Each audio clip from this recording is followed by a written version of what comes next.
In this video, I'm going to show you how to open Google Maps on laptop.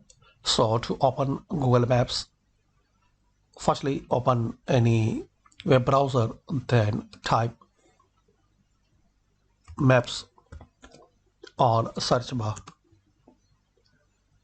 So you will see this first option,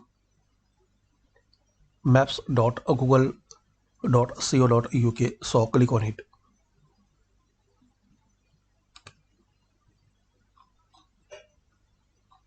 So like this you can open Google Map, and if you want to set view as satellite, so click here.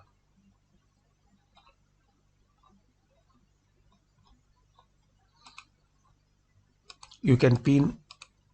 And another way to open Google Maps, if you are signed in on Gmail account on Google Chrome, so you will see these some dots. Click on it and click on this maps icon. And that's it. So like this you can open Google Maps on Windows 10 laptop. Thanks for watching.